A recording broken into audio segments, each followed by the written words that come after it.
Pag inumpisahan na natin pagbabaril, ito yung parang step by step na kailangan nyong gawin. So pagkabunot o pag pick up ng bala, tutok agad doon. So ang next mong gagawin, release magazine. Okay? Pag release magazine, dalawang kasa. Bakit dalawang kasa? Para kung merong naiwan na barel o meron pa siyang barel,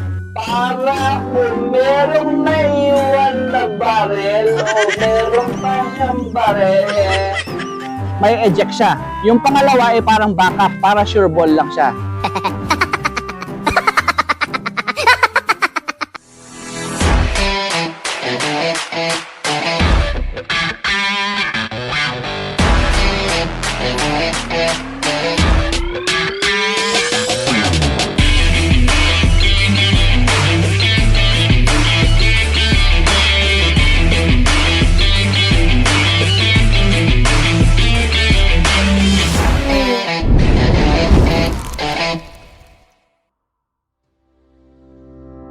What's up mga kabalen? Ayan, so another day, another vlog na naman para sa atin. Ayan, so again, we thank God for giving us another opportunity para makapag-vlog sa araw na to. Ayan, so for today's video mga kabalen, na-invite na naman tayo. So siguro nakita po nila yung ating vlog doon sa firing range. At meron pong bagong bukas na firing range sa San Fernando, Pampanga na ating papasyalan. So na-invite po tayo doon ngayon mga kabalen, at ating titignan kung ano ang firing range na ino-offer nila or services na ino-offer nila. Ayan. So once again mga kabalen, ang swerte natin, no? May mga makakasama na naman tayong mga hindi just na Kapampangan vloggers. Ayan. So mga malulupit ito mga kabalen, mga hindi basta-bastang mga followers nito. Talagang sangkaterba ang mga followers nitong dalawang makakasama natin ngayong vlog na to. Ayan. So ang una nating makakasama mga kabalen ay isang motovlogger. Ayan.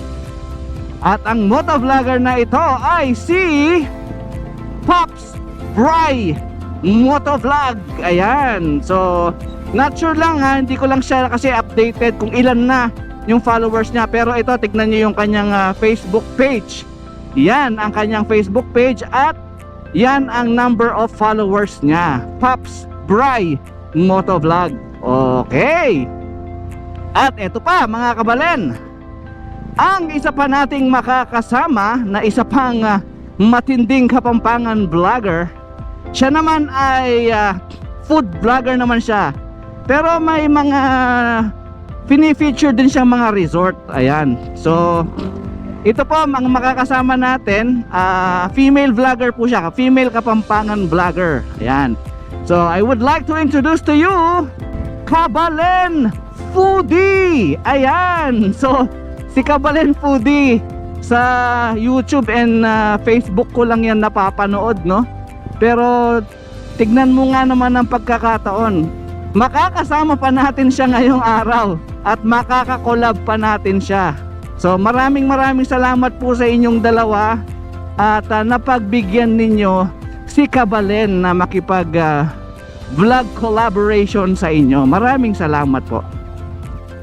So ang destination natin ngayon mga kabalen ay sa WIB firing range or shooting range. Hindi ko po alam kung WIB ba o WIB.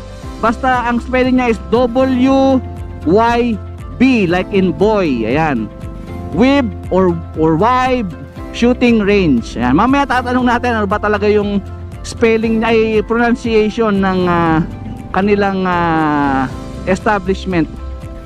Ayan. So located ito sa San Fernando. San Fernando pa rin ba? Basta ano siya, malapit siya sa Camp Olivas. Harap daw siya ng Camp Olivas. Ayan. Okay, so itong biyahe na to mga kabalen, no, dadaanan muna natin, syempre una si Pops Bry sa may Telabastagan, sa may harap ng SM, sa may McDonald's. at doon ang aming usapan na magkikita. And then si Kabalen Foodie doon na lang sa mismong location. Ayan. Okay, ito.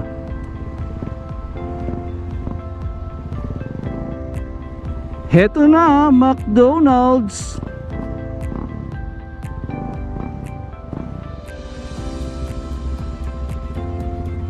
Ayan mga kabalen, dumating na rin si Pops Bry Motovlog. Ayan. Okay, di ba? So sabi na sa inyo kilala ko sila O yan, ito yung kanyang NMAX na black. Okay. So ngayon didiretso na kami sa location sa San Fernando at imimit namin doon si Kabalen Foodie. Ayan, so si Kabalen Foodie, out of topic muna, no? Hindi muna puro pagkain. Oo. So ngayon, bala muna. Bala, Ayan, big shout out Kabalen Foodie. Pulbura muna yung aanin niya ngayon, pakikialaman niya ngayon. Yes!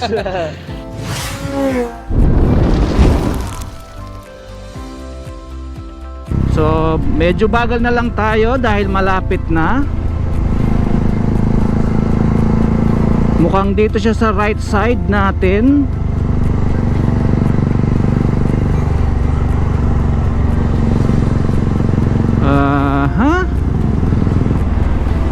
Malapit na tayo sa pin. Saan kaya dito?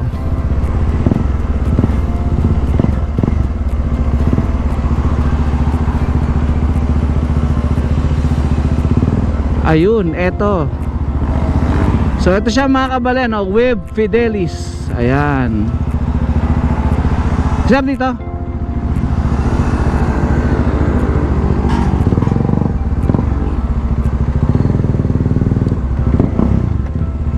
Okay. So mga kabalen, we are here. At tara na sa loob. At excited na ako dahil syempre dahil medyo may experience na tayo. Yung ano naman, yung kate sa paghawak ng gantilyo ang ating i-satisfy. Okay, let's go!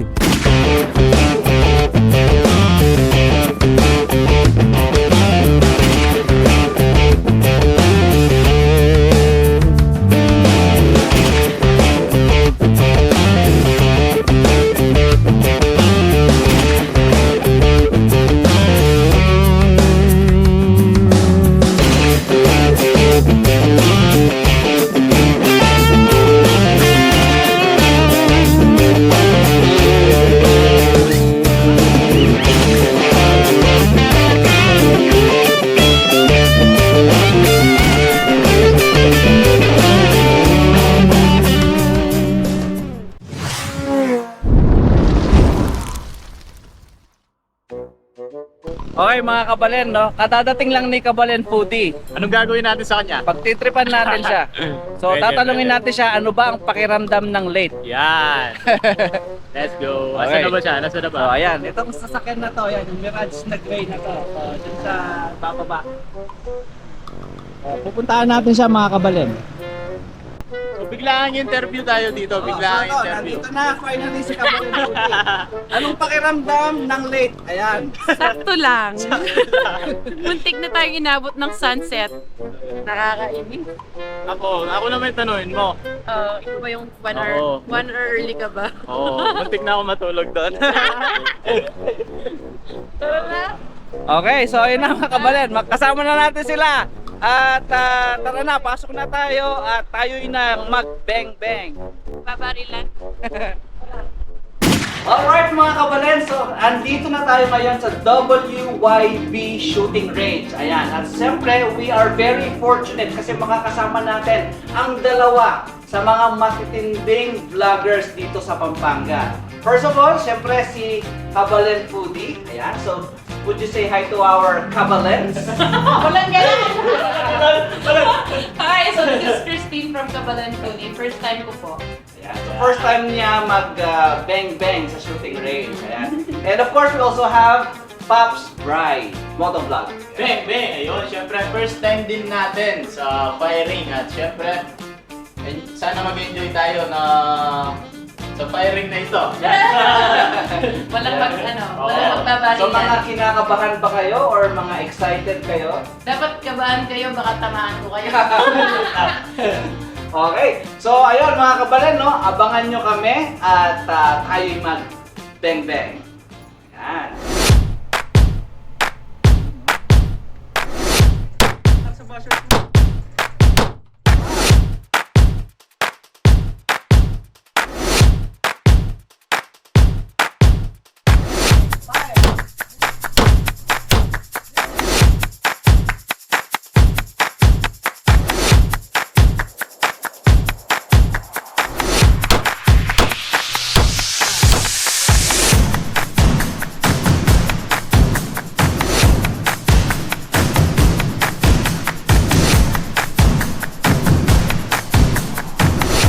Christy of Bukabalen Foodie, anong Yes. feeling ng first time mong bumarel? Parang ang galing ko. Pili ko ang galing ko kasi Nakakawala ba ng stress? yes, parang sila na yung stress sa akin ngayon. Oh, Pops Bry, Motovlog, anong feeling ng first time mong makahawak at makapagpaputok ng barel? Wait, ang ganda ng music nila. Oh.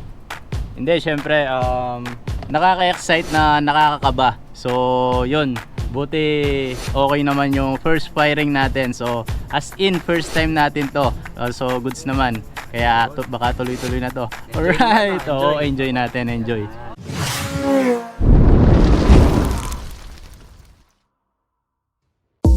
Ang WYB Fidelis Shooting Range ay matatagpuan sa San Fernando, Pampanga. Mismong kaharapan lang ito ng Camp Olivas, kaya napakadali lang itong hanapin. Pagpasok mo pa lang sa kanilang lobby, ay makikita mo na ang astig na design ng kanilang shop. Sobrang maaliwalas at napaka-presko dahil centralized ang air conditioner nila. Makikita mo rin dito ang mga display nilang mga mamahaling wines, ammunitions at napakagandang wallpaper na napakalakas maka-classic Wild West movie ang ambience. Mga kabalen, ang nakaka-amaze dito ay yung papaano nila na maximize ang use ng space.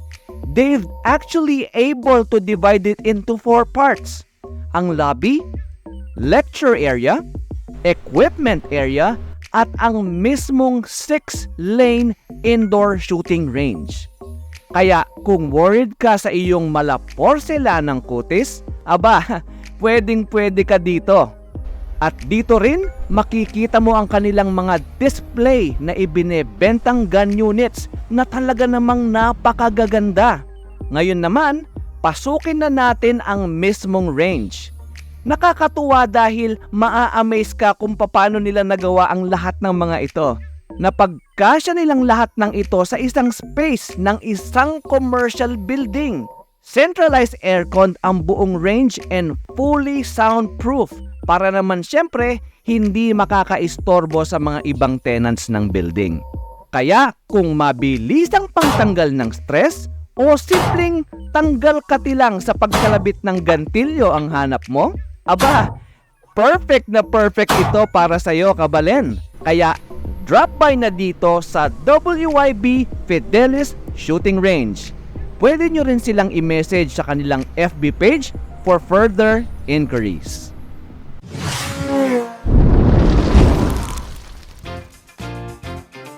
Alright, ayan mga kabalen, no? So, very enjoyable ang ginawa namin dito. Although, syempre, may experience na ako na kahit isang beses lang, talagang nag-enjoy pa rin ako. Lalo na kasama natin ang ating mga kasamang content creator na si Pops Bry Motovlog and si Kabalen Foodie. Ayan. So, syempre sir, maraming salamat po sa pag-accommodate sa amin at sa pagtuturo nyo rin sa amin kung paano yung proper na pagpare. Maraming salamat. So, ayan po mga kabalen, no? Sa mga hindi pa po nakasubscribe, please hit that subscribe button or follow naman sa Facebook. At sabay-sabay nating panoorin at maging excited sa mga following videos pa natin. Okay? So mga kabalen, once again, this is Kabalen Motovlog saying, ride safe, stay safe, and God bless. Bye!